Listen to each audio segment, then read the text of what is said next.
Today's life story takes a look at 5 people: an actor, 3 musicians, and one of the greatest hockey players in the history of the sport. And aside from their notoriety, they have one other thing in common. They were all born on Leap Day, February 29th, which of course happens just once every 4 years. Rather than making a 20-minute-long video, let's just look at some interesting aspects of each of these leaplings, as they're called, starting with actor Dennis Farina. Dennis Farina was born February 29, 1944 in Chicago, Illinois. Farina's film credits include roles in movies such as Midnight Run, Get Shorty, Snatch, and Saving Private Ryan. But you likely know him as Detective Joe Fontana on the television series Law & Order. But before that, he was a real-life police officer in the Chicago Police Department's burglary division for 18 years. And he also spent some time on the other side of the law in real life after being arrested for carrying a .22 caliber handgun through security at LAX airport. He died at age 69 on July 22, 2013 in Scottsdale, Arizona, due to a blood clot in his lung.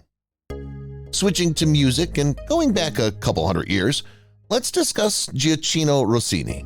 Rossini, famous composer, was born in Pesaro, Italy on February 29, 1792. He wrote 20 operas between 1815 and 1823, but his most famous were undoubtedly The Barber of Seville and William Tell. He corresponded with composer Ludwig van Beethoven, who encouraged him to continue writing operas. He died November 13, 1868 at the age of 86 in his country estate in Passy, a suburb of Paris. Another composer on our list is Jimmy Dorsey, big band leader and Tommy Dorsey's brother. Born February 29, 1904 in Shenandoah, Pennsylvania, he was the composer of I'm Glad There Is You and It's the Dreamer in Me, 2 jazz pop standards. He and his brother had founded Dorsey's Novelty 6, which became one of radio's first jazz bands. Dorsey played a number of wind instruments, including the clarinet, saxophone, and trumpet. His skills could be heard on I'm Glad There Is You and It's the Dreamer in Me. He married Jane Porter in 1927, but they divorced in September 1949.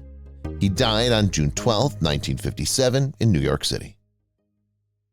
Our third and final musician today is pop singer Dinah Shore. Born Frances Rose Shore on February 29, 1916 in Winchester, Tennessee, she was an American singer, actress, and television personality. She achieved great success in the music industry, particularly during the big band and swing eras, and later became a prominent television host. During World War II, Shore's popularity soared as she entertained the troops through USO tours. After the war, she transitioned to a solo career and found success with songs like Buttons and Bows and The Gypsy. Dinah Shore's transition to television began in the 1950s, where she hosted the Dinah Shore Chevy Show from 1956 to 1963. The show, sponsored by Chevrolet, was a success and showcased her talent in both singing and interviewing celebrity guests. Shore received numerous awards throughout her career, including 10 Grammy nominations and 4 wins. Her contributions to the music and television industries have left a lasting legacy, and she's remembered as one of the iconic figures in American entertainment. Dinah Shore passed away on February 24, 1994, at the age of 77 in Beverly Hills, California. Our last leapling is Hall of Fame NHL center Henri Richard. Born February 29, 1936 as Joseph-Henri Maurice Richard in Montreal, Quebec, Canada, he set a record by winning an astounding 11 Stanley Cup championships with the Montreal Canadiens from 1955 to 1975. Known as the Pocket Rocket, he played his entire career with the Canadiens.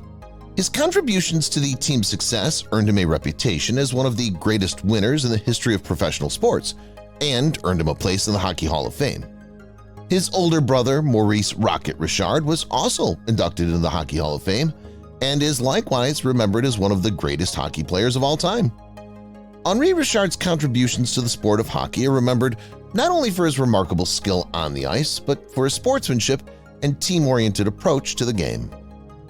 Thanks for sticking with us to the end. If you enjoyed today's video, please be so kind as to give it a like and maybe a comment, and of course, subscribe so you won't miss any of our videos. Until next time, for Life Story, this is Scott Leffler signing off.